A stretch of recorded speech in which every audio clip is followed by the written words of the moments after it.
Please make your way back to the seated area and we'll get going. Welcome, everybody. I know it's been a long day full of talks. My name is Nadir. If you weren't here before, I'm a storyteller. I create content around culture and preservation of heritage. And today's topic is very apt. It's about the preserving and promoting of culinary heritage. You're probably like me and find panels have a tendency to be very formulaic, to be at times a bit boring. What really value do we take from panels? So my job here is to ensure this remains as entertaining, informative, and powerful as can be. We're gonna try and do things a bit differently here. And to my guests, that difference is what we're gonna try and do is encourage as much diplomatic, loving conflict as possible. What we want is a really holistic environment in which we're sharing ideas, but hopefully I hope there are tensions and differences in how you go about approaching the same topic. And I might spark that, I might facilitate that. I don't mean it to be deliberately annoying, but the plan for me is just to get as much lessons from all of your expertise as possible. So if you, I'll give me your forgiveness in advance if I tend to be a little bit creating a bit of tension for the sake of the conversation. I'm gonna allow you guys to introduce yourselves because I think you are the best people to do that. So starting from the far end, Umar, tell us about your work, what you do. My name is Omar Shihab. I was born and brought up in Dubai in the UAE. I'm originally from Jordan. My dad comes from the northern part of Jordan. My mom comes from a city outside of Amman. This is my second career in life. I'm in hospitality at the moment. Been in hospitality for the last 16 years. I run a restaurant in Dubai called Boca, and Boca serves modern Spanish food. But regardless of the cuisine that we serve, I've always seen the restaurant as a platform to talk about all the topics that are relevant to us today, sustainability overall from a holistic perspective. And I'm usually involved in these kind of conversations, and I'm excited to be here. Thank you so much. Thank you, Umar. Thank you so much. Kareem? I'm very excited to be here. My name is Kareem Abdurrahman. I'm the chef and co-founder of Avec Kareem. And like you as well, but we like to do it instead of a restaurant, we do our experiences in a mobile setting. So we're on the aim to really understand our journey as creating gastronomy here in Egypt and what that means and how that means to the lands here and how that means to us.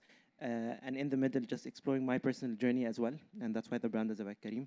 And just the intersection of that with the food presented in different experiences. And I'm excited to be here tonight, and it's a great topic. Thank you, Kareem. After you. I am Minna El-Dorri. I'm very grateful that we're able to be here today. Safe. We don't have to worry about where our next meal is coming from. We don't have to run for shelter from bombs, and I think it's important to acknowledge this. We're lucky that we can talk about topics that are very close to our heart. I am trained as an Egyptologist, and I'm specialized in archaeobotany, so that's the study of archaeological plant remains. And through that, I'm able to study the history of food and the history of agriculture.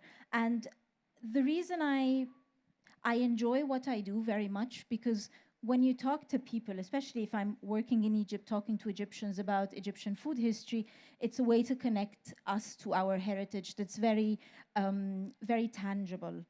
If I come and talk to someone about taxes in ancient Egypt, they're not going to be very interested. But if I talk about food in ancient Egypt or in medieval Egypt, it's something that's very alive and very relevant. And so this is what I do.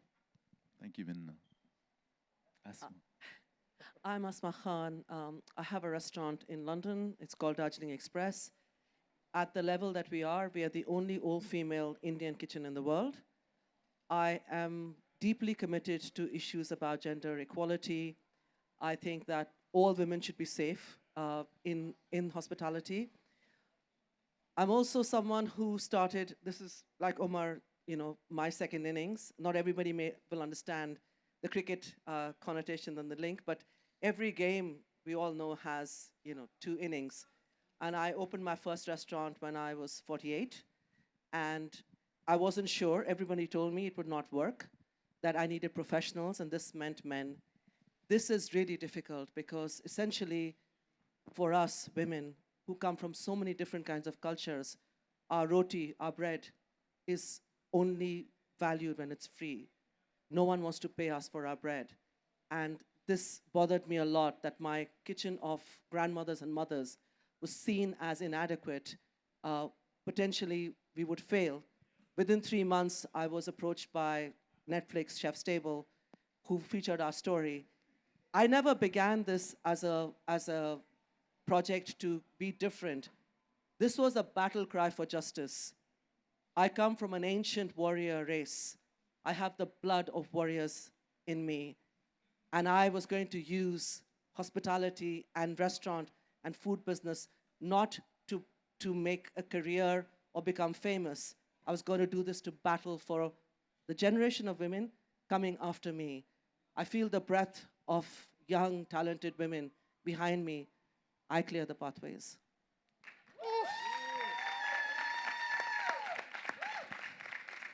You better respect women, or my ancestors of female warriors are gonna come and get you. That was beautiful. Thank you so much for sharing, Asma. That, as you can see, we have a very varied panel expertise today, which I'm hoping you'll all tap into within your respective lanes. I love this title because at first glance I looked at it and I thought, oh, presumably it's a very interesting, positive debate about the preservation of culture. But actually, at second glance, I'm seeing an oxymoron. Almost. Actually, I'm seeing two terms actually which are quite opposing of one another, and they're not one and the same. The preservation of culture and the need to do so, but at times is also at odds with the need to promote culture. And sometimes in promoting something, we can also distill culture, we can simplify culture, we can also fossilize and tokenize culture. And this is the tension that we're trying to get through throughout the talk, the duration of this talk. One of the things I really want to kind of just to make sure we're all on the same common denominator is preservation of culture always a good thing, or can it at times also do harm? And I want to come to you, Kareem, first. I would say it depends on how you approach it. In general, preserving a culture is definitely a great thing, but it's how it's approached. That could, instead of presenting it in the right way, you can harm it or kill it.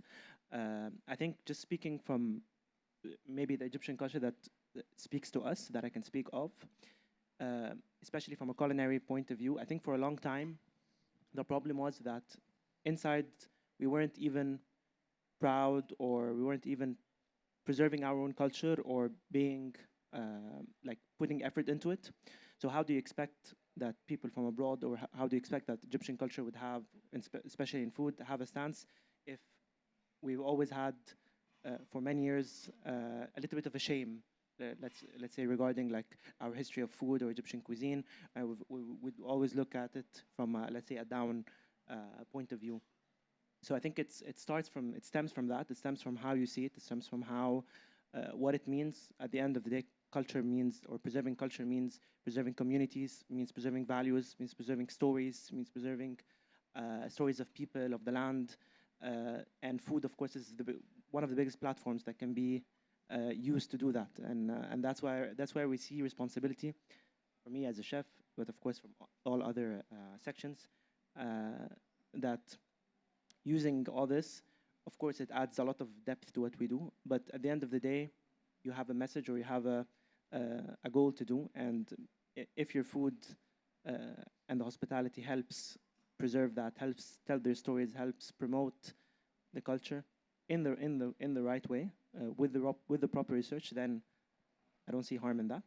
But if the culture is misused for other purposes, which can be, of course, a problem, then definitely it's putting it in danger. And I'm sure we can all see examples of that, or we all have accounts. But that's how I see it. But I'd actually love to learn more about that, specifically as someone who's not Egyptian. Maybe Minna, you can help us with that. Like, what are some of the ways that culture is abused in terms of its promotion?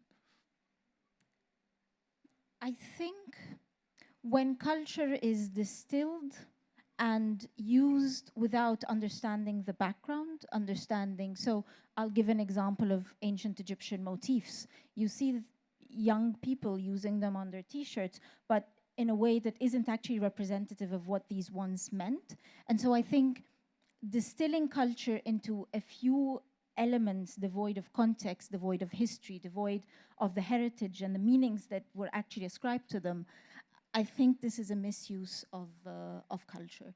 And I think it's this is how you end up losing culture, because you end up having like a Frankenstein monster of little bits of elements of your culture, but you've lost the essence of it. Yeah, we were having a conversation downstairs actually at Zuba, and there was 5 people on the table, and Zuba split opinions amongst this table, where some people felt like Zuba, for example, actually wasn't really reflective of Egyptian street culture. It placated to a lens that is often external. And I guess this is something of you're talking about is, can at times the need to modernize or placate certain audiences just take away from the cultural nuance or depth of particular said culture? I won't comment on Zuba because I'm a big Zuba fan. Me too, likewise. I absolutely love Zuba, and I think they've done an amazing job in having fun with Egyptian cuisine. And you said something about modernizing, and I think when you look at Egyptian cuisine and say, oh, I'm going to modernize it, Egyptian cuisine isn't an outdated product that you need to modernize. It's a product that you need to understand and have fun with it. Have fun with it because culture changes and you change certain things about it. But when I look at history and I look at all the people throughout history that had great ideas thinking they're modernizing cuisine, and then now we look at them 50 years later, 200 years later, and we think, it wasn't really very modern. I think Egyptian cuisine needs to be understood and appreciated for what it is. People need to have fun, whether chefs or cooks at home need to have fun with Egyptian cuisine without the need to elevate it or modernize it. Absolutely. No, I love that. I think the Zuba case study for me is very fascinating because I actually see it as an incredible creative exercise to galvanize people's interest into the cuisine, which allows them in their own private time to learn more about the culture. How important is that? Let's say in the Zuba case, what it is really for me is PR. It's the branding of culture. How much is that playing a role in the modern restaurant business game through your work that you've done? Does it play a big role in terms of how you put out a culture's brand? You having to understand how young people are going to engage with said brand. Yeah, absolutely. And I really love that example of wearing a T-shirt with a motif that you don't understand what it is. So it really starts with understanding the what. What are we talking about? And what is that topic? What is the ingredient? And why does it grow in this particular place? And why is it a staple in this particular country? And what kind of nourishment is it providing? And who was it feeding in the first place? But then also, how did we come about these stories? Usually, who told the story and how it came about is really the reason why it resonates and it's passed on from one generation to the other, and it just becomes the absolute norm, and it's stuck to that particular culture.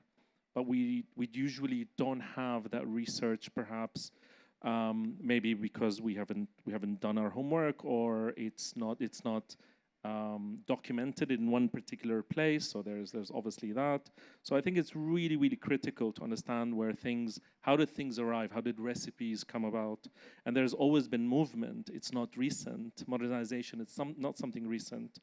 Probably if you talk about previous generations from 50 years ago, 100 years ago, 200 years ago, and obviously in our case here in the Egyptian case, thousands of years, there's always been that need to use new ingredients, new techniques that came from different parts of the world. So it's nothing new, but I think understanding the what and who's telling the story is extremely important, and then sending that across and obviously communicating and tell the story, and then linking it to what we were talking about earlier with Edward, learning and then evolving, so changing and then sharing. That's really what to me, what it's all about. Yeah, and Asma, I'm sorry calling you Asma. It feels so disrespectful to me. I know privately I call her Auntie Asma, so forgive me if it kind of ebbs and flows between the two. But I know at Darjeeling, the food is rooted in a need and a deep desire to preserve certain cultural heritage dishes, but it also extends beyond that in terms of the women that you work with and the culture that you create in the restaurant. Tell us more about that. How important is it that your restaurant embodies cultural preservation beyond just the plate?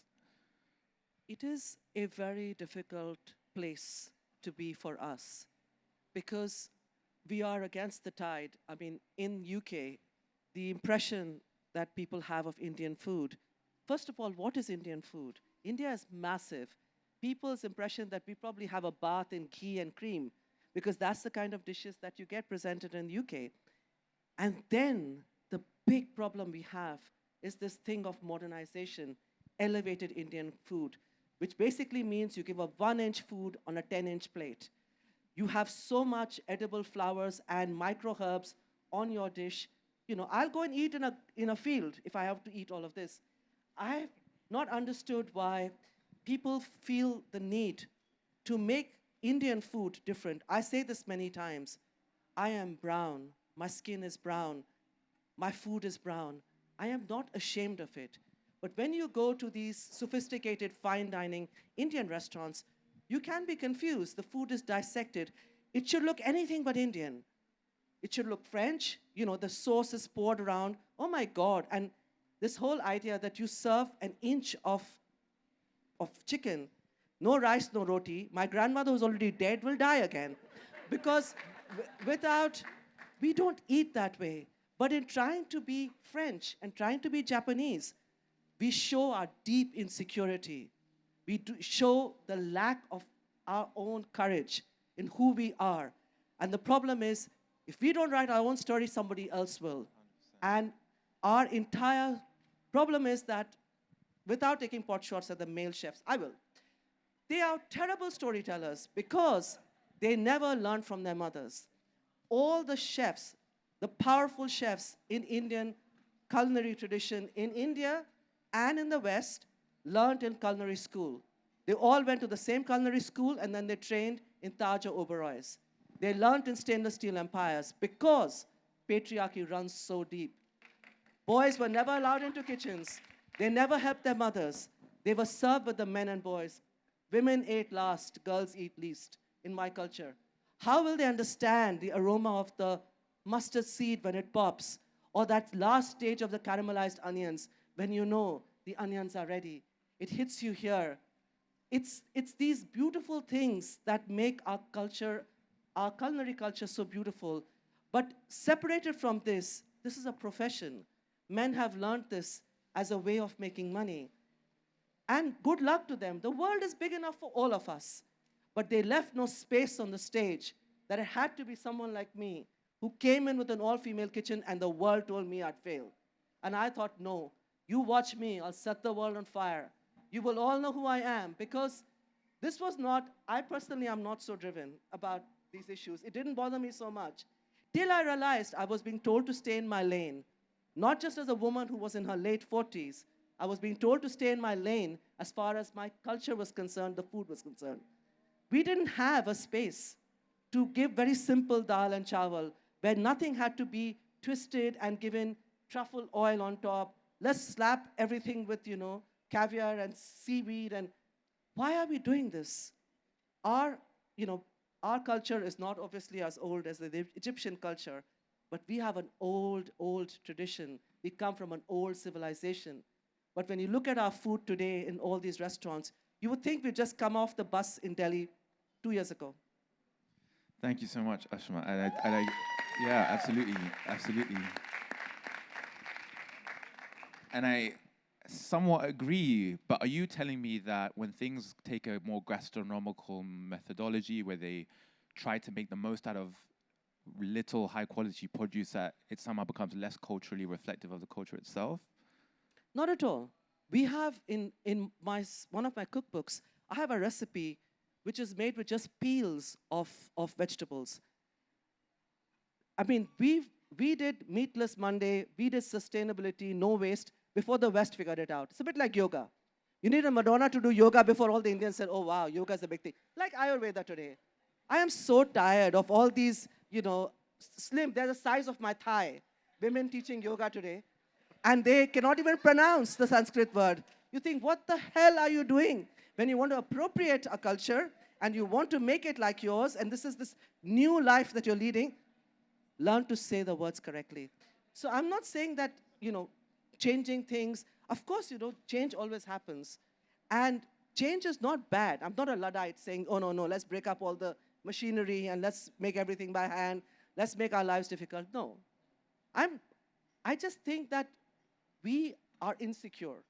Because what is considered to be sophisticated for us is not our own culture. If you go to India, no one is opening an Indian restaurant. Everyone's using Indian, Mexican, Indian, Spanish, Indian thing. The fact that you now only get real food on the streets in these old traditional places, fine dining, I think has got to do with the fact that Indians themselves, and I have faced a lot of these in my own restaurant, do not think they will pay money, good money, for their own food.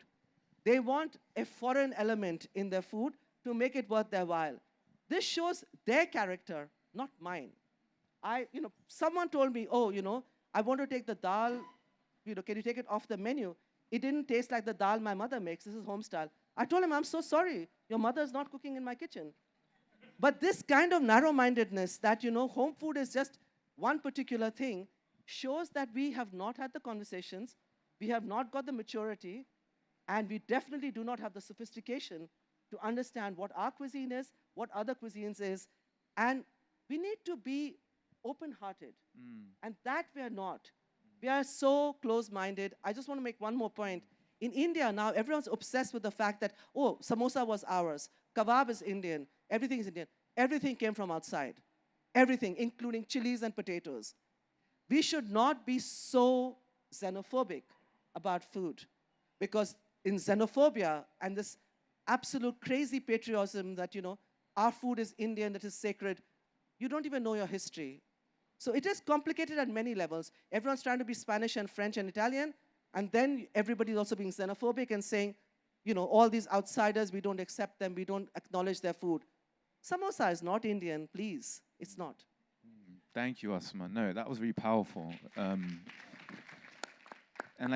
I'm hearing this tension between cultural preservation and sophistication and not getting them confused. And this is where I want to come with to you, Kareem, because I would describe your work as very sophisticated, but also very Egyptian at the same time. So Asma, from what I understand, is saying that at times that these can be at odds, these two notions or concepts. So how do you strike that balance in representing Egyptian cuisine, which is so historical and deep, providing a level of sophistication, but not losing the nuance of what Asma has indicated to?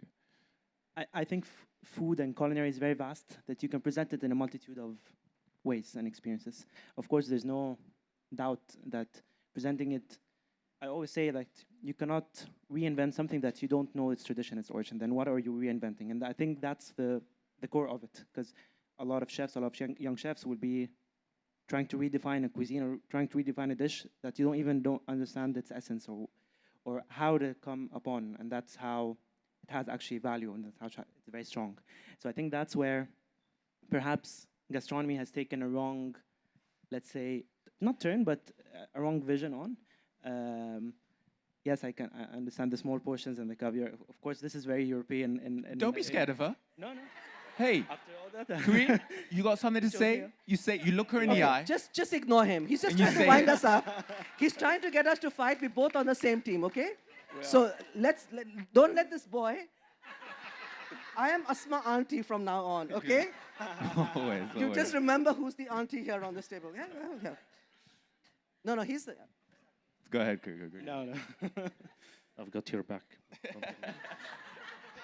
Min ba'id, you're like, Can I say something about Please. Kareem's work that I think maybe people may not realize? So I do also have a problem with chefs coming in with their big fancy French education thinking they can make everything better. But what Kareem and his team do is that they go across Egypt, they find traditional products that us in Cairo don't know about, products that are dying, that are disappearing, and finding ways to have fun with them. Not thinking, I am French trained, I know better, I'm going to make this better, but trying to appreciate these traditional products and thereby, I think, protecting a lot of these products from disappearing, because you're creating a market, even if it's a small market, you're creating a market for these. So that's one way of preserving. thank you for saying that. I was literally about to. Yeah, Thank you for saying that, because Kareem, is obviously a very humble guy. But like from what I've learned about your work, which I'm so excited to try on Monday, inshallah, hopefully, is that it goes really deep into the details of the significance of these produce and presenting it throughout a culinary experience. So thank you, Dr. Minna, for what you said, but especially these expeditions that we do as a team. So it's not just we understand about our cuisine, but the amount of stories that we meet in the middle, the amount of people, the amount of We see recipes that are dying. We see ingredients that are no longer being planted, or techniques that are. The problem is modernization has hit all the other. Egypt is very vast, just like India. You mentioned there's no Indian cuisine. Of course, there's no Egyptian cuisine. Cuisine in south of Egypt is something. On the coastal states is something. Cairo is something. In the desert is something completely different. And I think it's a richness of Egyptian cuisine that's very missing, and that's always been. People have always been just placing Egyptian cuisine in a very specific part, but it's so much more rich than that. And I think it's these expeditions that we do. And a shout out here to Mu'taz, who is the head of these expeditions. He would go and spend 2 months in the middle of the desert just to get us one ingredient, and we really know its story. Like this year, I think well, I'll give you an example of just 2 ingredients that perhaps will say a lot without saying a lot. One of which was in one of the expeditions in Siwa, which is a very magical oasis in the middle of the Western Desert. So there they use the sweetening agent they use in their dishes is actually a syrup that they extract from the palm tree. So it comes from the heart of the palm, which is no one in Egypt hears about, but it's something that speaks of our land. It speaks of our, and we've met with probably the last surviving guy who still extracts this in a way that protects the palm tree without killing it. And that's just the amount of stories you meet in the middle. And then that turned into completely different dishes. And I think for us, what we've discovered over time is, like Minna was saying, having fun with it, right? Like, if you have the pressure of trying to preserve or trying to be academically correct, it closes off so many creative ideas for the food. And I think we're very open about that. That we're creative, just sense experimental in terms of that. So that ingredient, for example, was it changed a lot in our dishes, and it helped us explore different things. One time it was in St. Catherine, which is in the Sinai Mountains, and there we realized there's a type of caper berries that goes wild, and then you ask the Bedouins there, and then they tell you they pickle it and eat it with fish, which is something you wouldn't envision being happening here. And the third ingredient, I think, just an example, was, of course, here everyone is so crazy, just like in India with the truffles, right? The European, okay, no problem with it, but it doesn't speak of us, it doesn't speak of our land, it has nothing. I understand maybe for this frutaro in Spain, it's something that grows, 5 kilometers away, but for us it's something that doesn't make sense. However, we've realized that we have a variety of desert truffles that grows in the deserts of northwest of Egypt, and they're so incredible. However, the problem is, and that's where the problem lies, people knew about it, but everyone was trying to substitute the European truffles with that, and it didn't work, of course, because it's a different product. So many chefs they bring it, they try to shave it on top of pasta as if it's a cheaper way of getting it, and of course it doesn't work.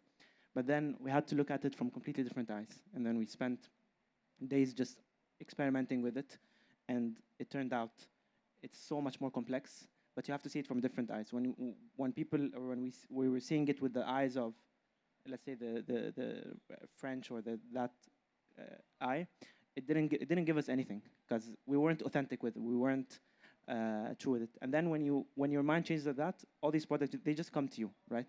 And I think we're very blessed to have these incredible products and these incredible people along the way. And I think, like you were saying as well, we opening many markets. It feels very nice that our dishes opens markets for these products, right?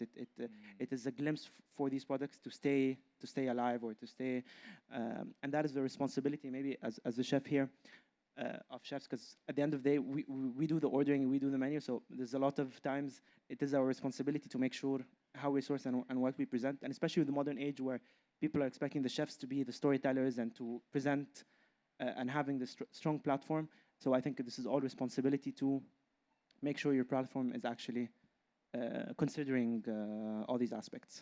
Absolutely, yes. Thank you, Kareem, and thank you for your work. Like, I so much effort and heart goes into it.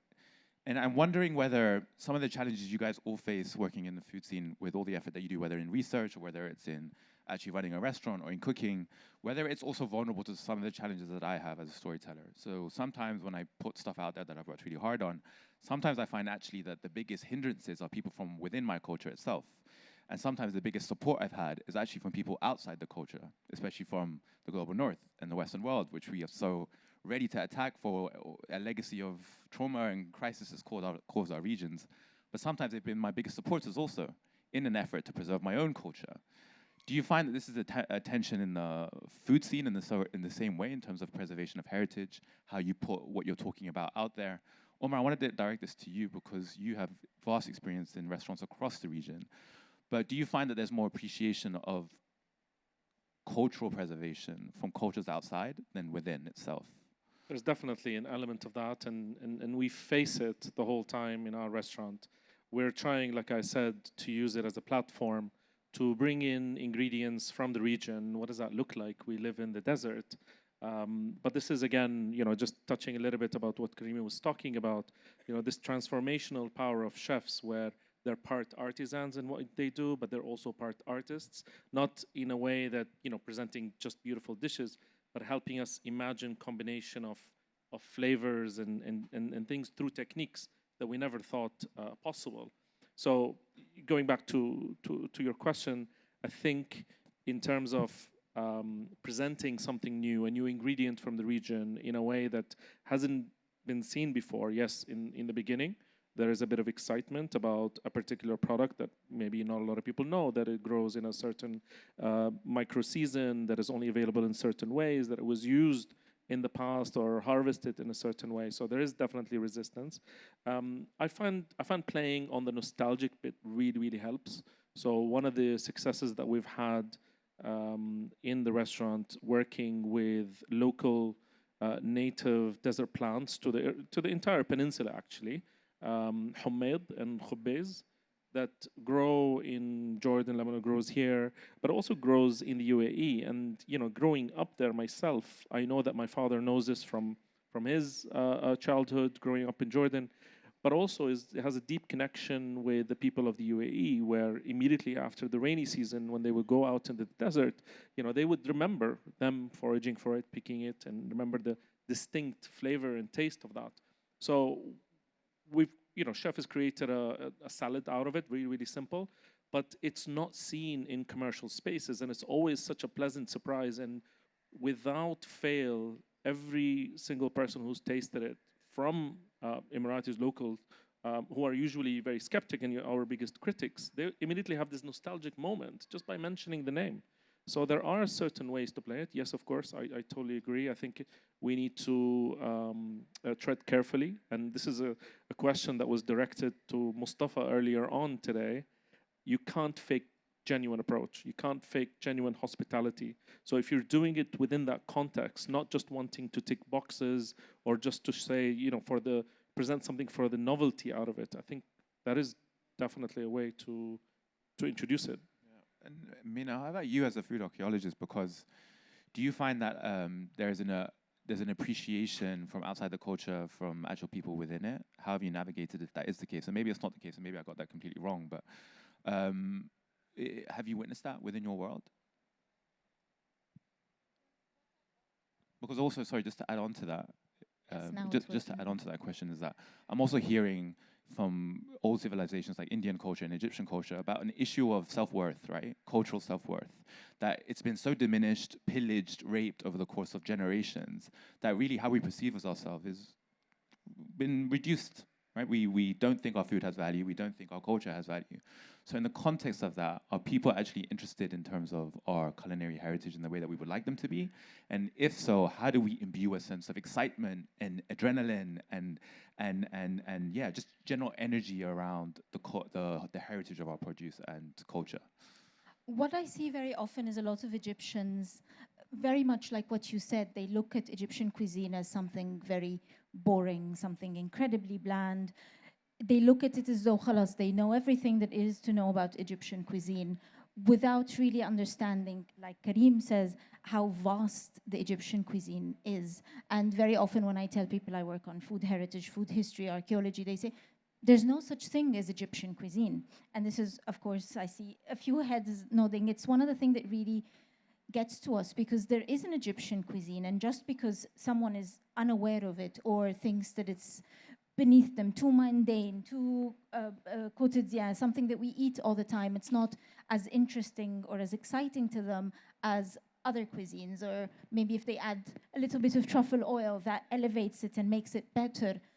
So locally, I think within Egyptians and within the society, people don't think very highly of the cuisine.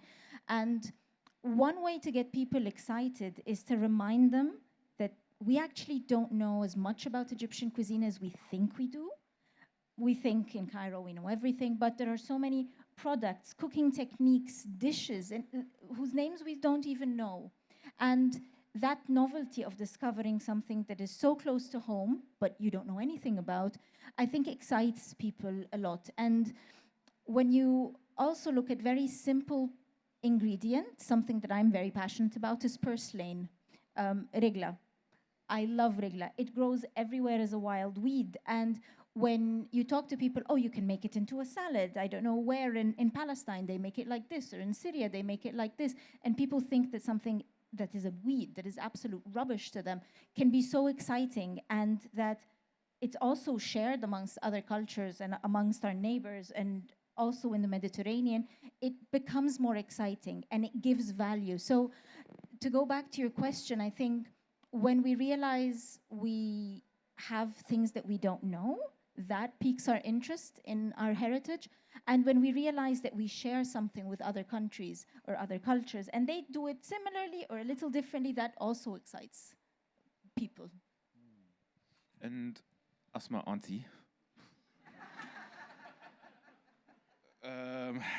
how do you, thank you, Minna, and to kind of tie these two thoughts together is, how do you create a sense of discovery around a cuisine in which people are quite familiar with, especially like Indian cuisine? When people come to Darjeeling and they're having an experience with you, what is it about your institution that evokes a sense of like wonder, despite them knowing Indian cuisine very well? Like, how do you do what she's suggesting we should do to reinvigorate our interest in a culture that we're actually very familiar with and maybe don't at times take for granted? It's difficult, and that's a really great question, because especially British people, chicken tikka masala, they created this. They seem to think that they're an authority on Indian food. And it's, from the 1950s, of course, going back to colonial time, in fact, there's always been this link with spice, and the two cultures have been connected. There are some dishes that have come out because of this relationship. I try not to blind them with science. I do not try to frighten them by making my politics too obvious. It is possible. I can be very toned down. And I am very respectful, and I present the food. But visually, the most powerful thing is when you look into my open kitchen, you will see 3 grandmothers and women cooking. That immediately tells you the feminine energy of what they're going to be presented with. And the fact that you do not go in anywhere. Our women cook behind walls, behind pardas, behind veils. They are never presented in the front. We are not seen as creative. We are not seen as dynamic. Our food is now almost taken for granted. People eat the food that women have cooked and leave the table. They never check how much food is left in the kitchen. So it is that, just the visual of when you walk in. When I designed the restaurant, my accountant was saying, are you crazy? These are the money tables. This is the best location. I said, the money table is where the women are. I want everybody to see the women. I try to bring in dishes that celebrate that incredible, resilient person who never anyone talks about, which is the street food vendor of Calcutta. The poor, they don't have all the equipment that all these people, if someone comes with an orange full of meat, that person is in some other planet. The fact that people are making food that is complicated, I admire them. But when the poor make something beautiful out of literally nothing, no refrigeration, no heat, this magic. So one of the things that you will find in my restaurant is the street food that all tell a story.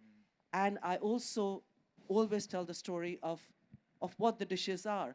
We have one dish which is a prawn shrimp dish that was made on the streets of Chinatown. There's only Chinatown in India is in Calcutta. And then I tell them in 1962, the Indians did what the Americans did to the Japanese. We had a war with China. They picked up all the Chinese people who were in the restaurant business and interned them in a desert. Have you ever heard of this? No, we don't talk about this. They came back poor. They lost everything. They made this prawn on the streets. I remember eating this as a very young child, and then they all disappeared. They migrated. That story is crazy, first of all. But you said something there which really interests me, is that does something have more value if it's had more hardship associated with it? And does that make it worthy of preservation more than something that maybe has less hardship? Yes, and I say this as someone from a family background where we are also losing. I come from a royal family, and for us, especially Muslims, Muslim royal families are losing our culinary tradition very rapidly because partition destroyed us. The exodus of families that went to the other side, this side, we stayed and we faded away. I speak about forgotten feasts. So for me, it's a crazy schizophrenic kind of situation where I am looking at the food of the poor using ingredients that the rich people don't eat, like chickpeas. We call it Kabuli chana. It came from the Khyber, from Egypt. The chickpeas that you have, which is chana masala, came from Egypt, and the Afghans got it into India. But because it was white and shiny, they stopped eating the black chickpeas that was native to India. That's what I serve in my restaurant. So I have used the restaurant menu to be like a book about the loss and hardship. And yes, hardship is something that's very important for me. But as someone from a royal family, I don't disregard my bloodline. The biryani I make is also something that is fading from all memories. That biryani is only made in the few families left, like ours, who make this biryani this particular way. So every day, I live one day less. Every morning, I say Alhamdulillah because I get to see another day.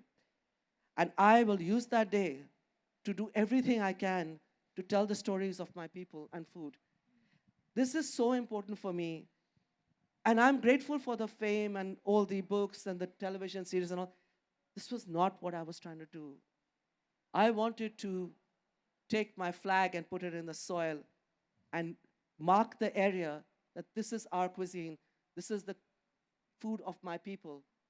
Because we are marginalized at many levels. And so it's very political, it's complicated, but every day I'm grateful I have a restaurant. And I feel so happy when I go and I see people eating, and I go and tell people what they're eating. This is not like, oh, this is good service. It matters to me. I want people to know what they eat and why it's on the menu. Yeah, no, thank you. Beautiful again. You also mentioned something really interesting to me also, is like, and you're very much like my mother says the same thing, is that my mom just gets really jaded with the whole like science of the culinary cuisine, right? Like she at times thinks it can also be a bit, what's the word for it? Narcissistic at times, right? Where the food actually takes a secondary place and the actual process and the science comes first. So how do you, Omar, I'm going to send this to you, but how do we navigate that tension between presenting a culture in a way that we are passionate and want it to be seen, but also getting really giddy and really like nerdy about the science element of it, of how it's procured, how it's presented, how it's plated, like fungi from the horseshoe of a baby lamb or something, or whatever, and they make it into like a prawn cracker or whatever. But like sometimes we can like be jaded by that experience. Does it take away from the cultural soul, on which I think Asma is indicating to? No, it's such a fine line to navigate, for sure. I totally agree. From my perspective, I've always wanted to bring in, I didn't talk about my first career growing up, it was in research. So there is that element that I always wanted to bring in, which is trying to be not just authentic in everything that we present, but also has a lot of backing, because I wanted to stay away from running a restaurant that we always think about where the maitre d' is talking about secret recipes on a particular ingredient that he cannot sort of tell the source from. So that transparency, I think that brings in something for sure. It lets the restaurant become a platform rather than the sole creator, because we are only as good as the ingredients that come into us. And there are artisans and farmers and fishermen and people that have been doing what they've been doing for a long time, and they know that product particularly really, really well. And they work with the soil, and they're really more in tune. So I think I see it from a perspective where I'd like to tell their stories to the people that don't have perhaps the time or privilege that I've had to go and understand all of that and travel and see them in their own places. And I think there is real value in that, where we are not the main character, but it's really the ingredients coming in. But then there is also a process that we have to go through. The chef has to go through that process to get the best out of that product, where in its maybe natural form is not something that we can present the way it is. We're going through that process at the moment. We've been working very closely with the Agricultural Center for Biosaline Agriculture. And this is a group of scientists that have been working since 1999 in the UAE at trying to understand native crops to the region that can grow in poor soil and harsh conditions. So it's really important to understand the science out of that. There is no, for a lot of these ingredients, things like halophytes, things like amaranth that we saw earlier on, millets, these are naturally climate resilient crops. So no genetic modification is done here. And they can provide a highly nutritious ingredient, a lot of essential amino acids. So there is a technical science that has to come through if we want to show, especially in a place like ours where it's scarce. There is really not a lot that grows there. So we'll have to look a little bit closer, and we'll have to use a bit of that science. But how do we present it? Of course, it needs to be a gentle way of presenting that. I think in the restaurant world, people don't go dining out mostly for sustainability, or so you'll have to really provide some context for sure. But at the end of the day, it needs to be delicious, it needs to be presentable, it needs to be at the value or the price point that you think is right for your guests. But if it can have that story, and if it's something that can help us advance, and it's there for people to read, if they don't want, then it's absolutely fine. Yeah. I think there is that fine line for sure. Yeah, absolutely. I'm all for the science if I feel like it has a trickle down effect on the people, right? And for me, other than that, then it just becomes another bastion in which the privileged can laugh and sit together in a room and discuss how amazing this food is and whatever they've researched and how it's affected their plate, unless it's really having tangible impact on the communities themselves. I always wonder that, is there a trickle-down effect on some of these explorations and some of these things that are being done, and does it affect real day-to-day people anywhere in the world that it's... You're absolutely right. That's why it needs to be also relevant to the space. I can't be talking about an ingredient that is extremely fascinating, but it's growing in Costa Rica. Why is it relevant to us? Why does it give us a kind of sense of, not just a sense of place, but a sense of time, what is happening today, either in terms of the change of environment or climate, or in terms of political and geographical things.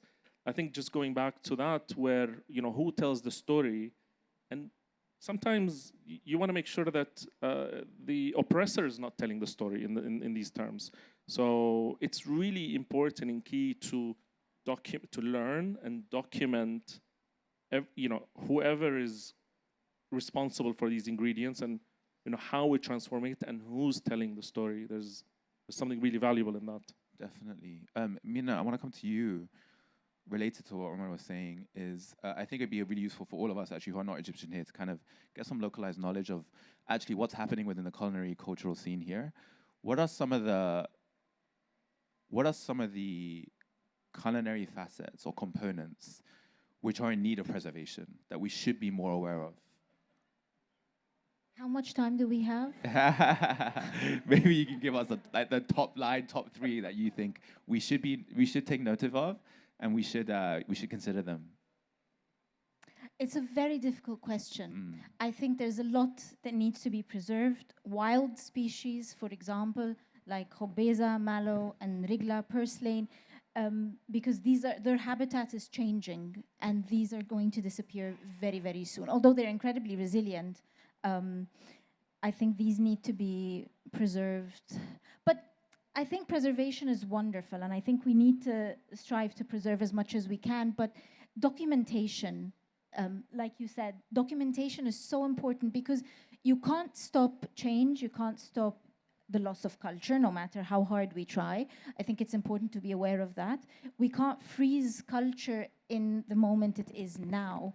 And if we document as much as we can, then we are preserving it in a sense. So even if one day something like purslane completely disappears, we would have a record of what once existed. And that's important, again, to your point of who tells my story, who tells my history. I've documented that in my culture 100 years ago or 200 years ago. And it's not necessarily about ownership, but it's about documenting a state, documenting that I had this 1,000 years ago. I think that's incredibly important. Thank you, because that leads perfectly to my next point, is who are the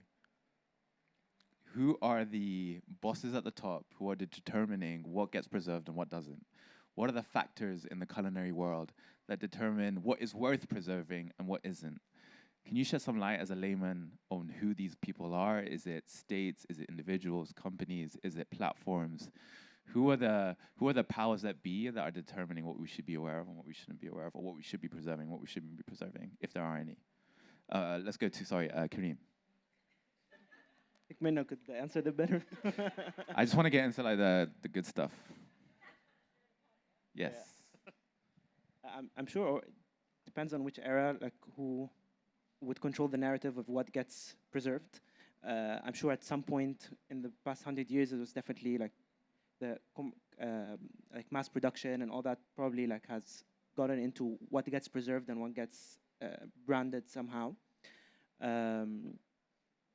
But I think it ends up being like returning back to the old story of if you're proud of something and you do the effort as a community, and I think that's like, and I think that's especially in like relating to our Egyptian cuisine or preserving that culture. I think the problem we have is we never united, like, because it needs an archaeologist, it needs a chef, and it needs a researcher. It needs so many aspects. There's so many elements to it to actually preserve, and it needs something from a commercial point of view as well to find in the modern way a place that it fits.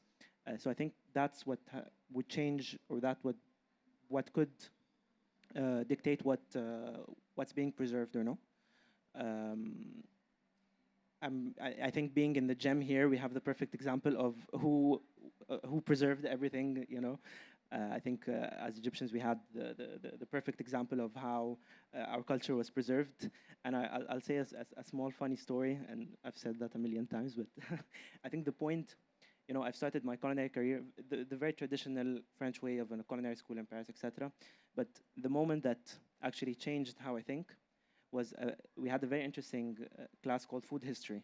This is a French professor, you know, very academic.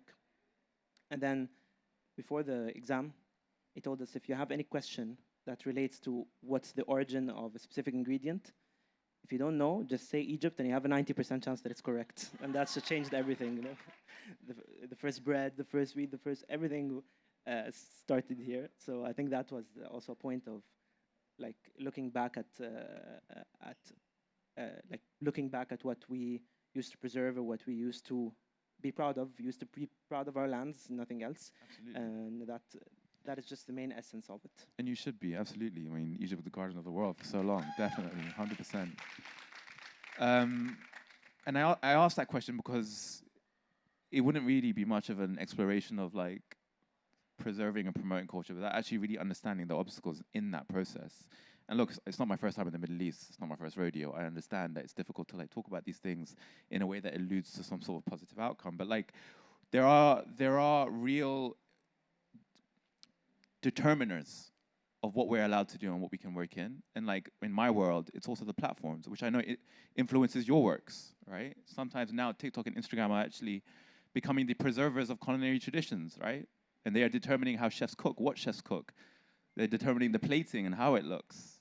And Asma, I want to throw this to you. The same question really is, within your work, has there been forces that impact what you are able to present out of your culinary heritage? And how have you navigated that?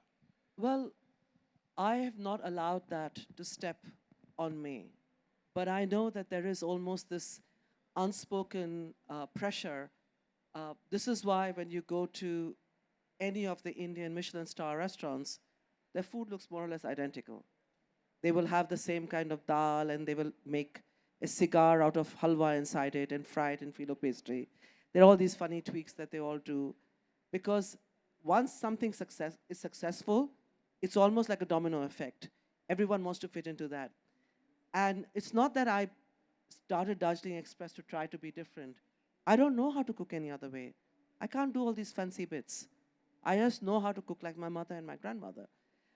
The thing is that there is a lot of pressure, especially with the young generations and what social media is absolutely spreading in a place like India, where people may not be able to read and write, but everybody has a smartphone as is looking at screens. It's changing the entire dynamics of what people know about their heritage. The only saving grace is that this also frees them up, because they don't need to have a sophisticated camera. They can pick up someone who's cooking on a terracotta pot with wood fire, some grandmother. That's also happening. So it's a double-edged sword. We are stuck in this state where people are obsessed about all things fancy, and that's what you see on TikTok. But occasionally there's a bright light where people have actually picked up something that is obscure, that is dying out. I have a feeling, unfortunately, that the airhead, empty-headed, screen swiping people will win, sadly, because that's where the money is. That's where the ads are. That's where the commercial aspect is. And this is, unfortunately, also this thing about speaking English, that anyone who speaks English in India is now considered to be intelligent and educated. That's not necessarily true. But this whole thing of what is happening in India is it's being hijacked by a kind of class of people who are suave and sophisticated, and they think they're Europeans, but actually they're Indians. And they're living this kind of, presenting it in this style which is very alien. So I think that there are too many forces. India is a complicated space, and it's not something that you can step in very easily. Not everybody is welcome. We have a deep-rooted separation based on caste, how you were born, what you can eat. And if you were lower caste, even your shadow polluted a well. You were not allowed into spaces, you were not given food, you could not eat with other people. Someone, because of my religion, may not want to sit next to me and eat. We have been separated. Because one thing is that this whole thing is in the Quran, is the Bible, is the Torah. Breaking bread brings people together. That does not happen in India. This is not going to happen in India as well, because no one has raised their hand and said, can we be united? Can I share this table and eat with a Dalit or a lower caste person? I sit with a Muslim, I sit with a Christian, I sit with different people. We may not eat each other's food. This is the big problem.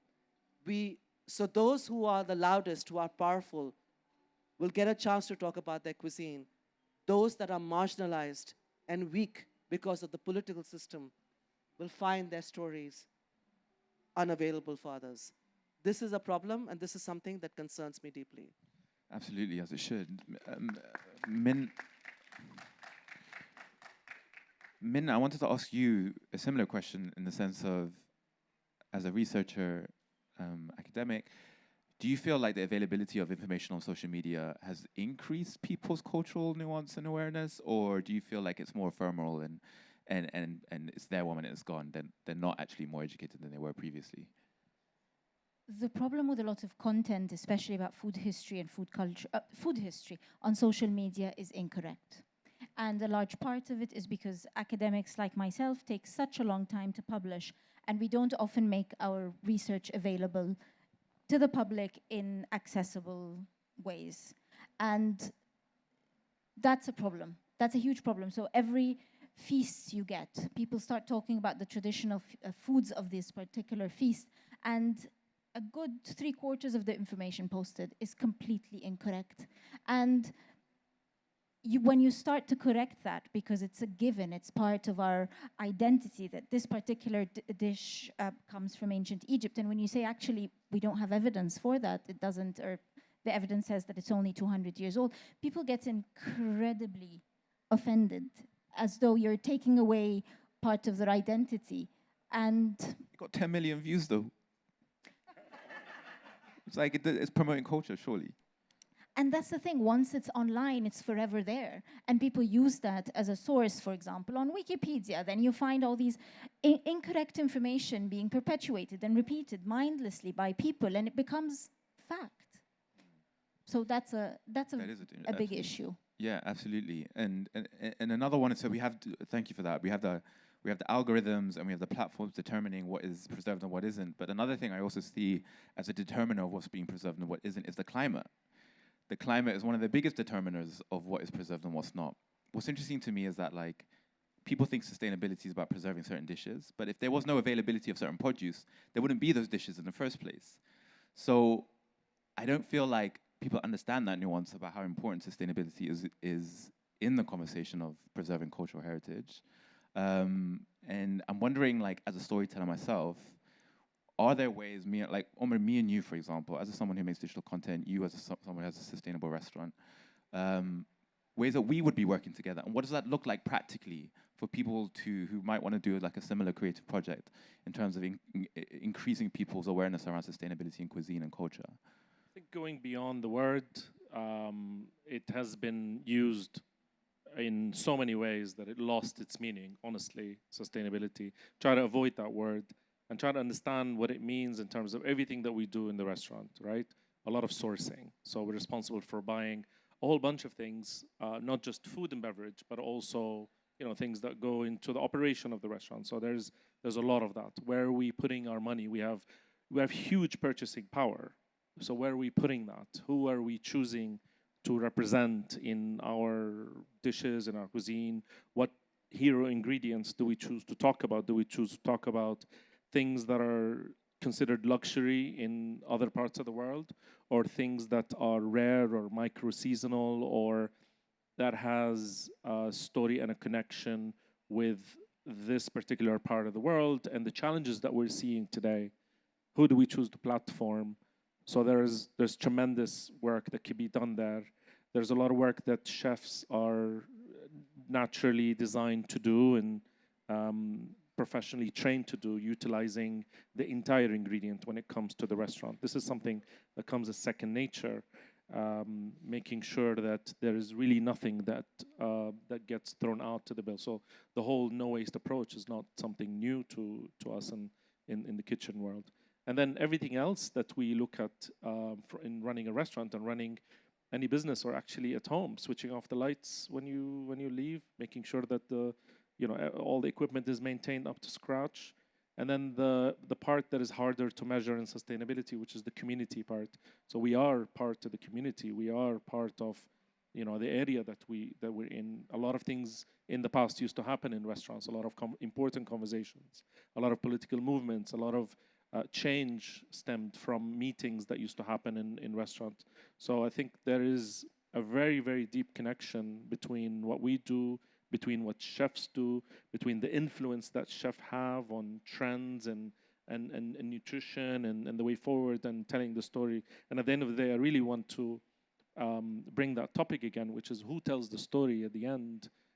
Without that, without telling that story of the prawns, Asma, we wouldn't know about a lot of things that happened. So who do we want to leave it up to? And then that question earlier on is, if we don't intervene and if we don't have platforms to discuss all of this, it's going to be left to the three corporates that run the food world. It's more and more getting into that, it's getting consolidated. A lot of smaller companies are being bought by the larger ones, so that even our food is being controlled by certain labels or certain brands. And immediately comes to mind this whole meatless movement that started a few years ago. For me, it's awful, because What we're letting go is access to food IP. So these guys, this is venture capitalists going and saying, "Oh, we're going to create a recipe that you're going to buy food from us, and it's going to be a secret recipe. We're going to IP it." Where food is, farmers are people who share seeds, they share knowledge, they share ideas. So letting go of that in the hands of these others is really letting go of our sovereignty, of our freedom, letting go of our source of sustenance, our source of food. Yeah, and I just don't think that conversation has had enough. And I think like climate, who's telling the story, how we tell that story, and its importance to some of these recipes and ingredients that we've grown up with. That I just feel like I wish that conversation was more available. Maybe it's something me and you can do something together in the future. It's gonna plug myself there and be like, yo, or maybe we can work together. Another thing I wanted to discuss also is kind of this tension with tourism, right? And let's be very real, that tourism is a massive facet of our world and our governments and what we're doing, and there's a huge need to export our culture in a way that's palatable to people to feel that they can participate in it. But like, what is that threat of being lost in promoting over preserving? And Kareem, how do you strike that balance between the two? Because for me, sometimes actually when we promote, and that is the inherent intention, it can become performative. Culture becomes something that's less lived, but it's like a theatrical play that's being done for people to be able to participate on a very superficial level. So how do we navigate that? How do we work that tension, or how do we allow people to participate on a deep level? And I actually think your work is perfect to discuss that, because I think what it boils down to is that being genuine with what you share. So be it no matter how you're serving it, or if you're actually genuine in the way you're researching it, in the way you want to serve what you want with the story you tell, that's what reaches the people. That's what reaches. And the food is the best carrier of emotions at the end of the day. Like the example at your restaurant, I'm sure it's all the love of the grandmother. This is what you're tasting at the end of the day, right? It's if you get the same recipe, give it to a chef with the gram, it will never be the same. And food, at the end of the day, I'm just speaking about food and that specific end of culture, is the perfect carrier of emotions. Of if you're actually genuine in what you're cooking, in what you want to tell, it will do it naturally. It will do it naturally, no matter if it's a gastronomic experience or if it's something that's trying to stay true to, like, if it's street food, or no matter the format. I think all formats have if you're talking tourism, all formats have a client to it, or reaches someone else. So it's important to have all the formats, but what is common between all of them is the shared values and the shared like being genuine about what you're serving. You can't hide anything. You can't hide bad ingredients, and I always say we're not magicians. As chefs, we're not magicians. We can't take an ingredient that's not so good or that's not handled properly and turn it into something nice. Same way, we can't take an ungenuine story or take something that's not actually proper and make it won't reach. It won't be true, and it won't touch the people. And I think in culture, people want to be touched. People want to feel what's actually genuine, what's actually authentic, because it can very easily be commercialized. It can very easily be taken into directions that would kill the culture or present it in a wrong way. So I think as just for my profession as chefs, we do have the responsibility of being responsible in the sourcing, being responsible in the community of who's actually serving it, who's behind the bars, and that's it boils down to that for me. And intention underpins everything ultimately. I just let me know, because I want to keep some time for the audience to give a question. So let me know how we're doing for time. But are we no? Okay, cool. So you're not gonna get any good time for questions. I'm sorry about that. But okay, great. Yeah, exactly. So just let me know. But what I wanted to come back to you about this idea of who tells the story, and sorry to bring it up again, because I know you probably talk about it everywhere you go. But in your case, it was Chef's Table coming to tell your story, right? And like, I would love to get an insight into that process. I know me and Huda talked about this a lot, but like, what are the mechanics of someone like a Chef's Table coming up to you and being like, Asma, you're really inspirational. What you do with your work is really fascinating. Do they empower you to determine how that story is told, what facets of your culture should be told, what should be shot? How empowered were you throughout that process? Or was it a narrative that was projected onto you that you kind of didn't really have much control over? No, absolutely not. You know me. No one's going to tell me what to do. I was not scripted at all. I told this is the stipulation before we started filming. I told them that I had to go to India. It's completely unscripted. When they came to me, I also asked if I could show my team. It was a call, and I thought I dropped out of the call. They said, we did 35 chefs before you. Not a single one asked to show their team. I said, not only are you going to show my team, you're going to name them and name the village that lamented the birth of this girl. I'm a second daughter. I know the lamenting that happened at my birth. It was as if it was a death in the family. I was unwanted and unloved. I used Chef's Table to say one thing that no one can say easily in our culture, that my mother wept when I was born. So this is no script. These 16 people who came to film me, when I spoke, I looked up and everyone was weeping. I spoke about how it is to know that you were not the wanted one, that you were not celebrated, and that you were the other. It wasn't my own parents, my mother was made to feel she failed when she gave birth to me. So this is not a script, and this is why a lot of people know my episode. I know it's one of the most watched episodes in the entire Chef's Table, because you can relate to this, because so people meet me and say, oh my God, you're just like this at Chef's Table. I said, what do you think? It's the same person. It changed my life. I never realized fully what it would do. I just thought that we never get the spotlight on us. I spoke for the women in their graves. I spoke for the girls who were lamented. I'm going to get emotional. I spoke for the girls who never made it. We have the highest number of female infanticide. We have a sex ratio of male and female, which is not real. For the girls who never made it, I had to speak about something that mattered to me. I wasn't going to go and do a gold tweezer, kind of gold leaf on some kebab and then talk about my traumatic journey. I'm no Van Gogh. I'm not this traumatized chef. A lot of chefs present themselves as going through this creative process. This is their journey. I thought, I have finally got a chance to speak for women who at this point don't have the stage. I'm going to use this episode not to talk about food, but talk about power and injustice and the rights of women. And that's what I did. Thank you, Asma. That was in asking her. No, that is a very good question. I think that in India, we've always had things that are bitter.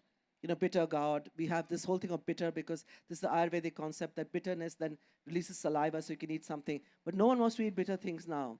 And so this is a really good point you made, that, the globalization of the palate is finishing us because it is sadly dumbing down. I will not name the country that is dumbest of all.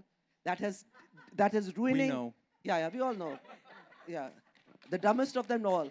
So this is the problem it's a really good point, because this has completely destroyed us, and this delicate nuances that we have from our different cultures, which is an advanced culinary tradition, has been destroyed by these new kids on the block.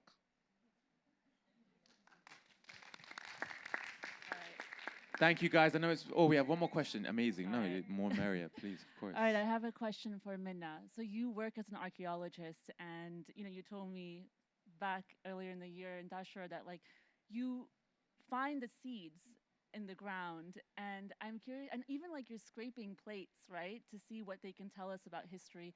What has been your most fascinating or surprising find? Great question. Everything to me is fascinating, and it might be incredibly boring to the audience. But for example, something that I found incredibly interesting, fava beans, a complete staple of Egyptian diet. And traditionally everyone says, oh, we've been eating them since ancient Egypt. And I realized I don't find fava beans from ancient Egyptian archaeological sites, but I find them from sites that are starting about 2,000 years ago. And so it's interesting through that to be able to rewrite history a bit more accurately. Amazing. Thank you, guys. I know it's been a long day, but on behalf of everyone on the panel, we also want to thank you for your patience and your willingness to hear and listen and learn and inform. Panelists, thank you so much for being amazing, good sports. I hope I didn't offend anyone inadvertently or say something I shouldn't have said. We appreciate you. We've learned about intention, how integral that is to the word today, and in promoting a culture that's real and felt. We've learned about the importance of our relationship with the planet and how that can be exploited through story, but also archaeology and the past and how we can honor it maybe today, and Asma, the importance of soul and how integral that is in putting out real culture that is experienced by the everyday person. I want to thank Cairo Food Week, not Fashion Week, for being incredible, to allow this panel to happen, and thank you again, and get home safe, and we'll see you soon, hopefully. All the best.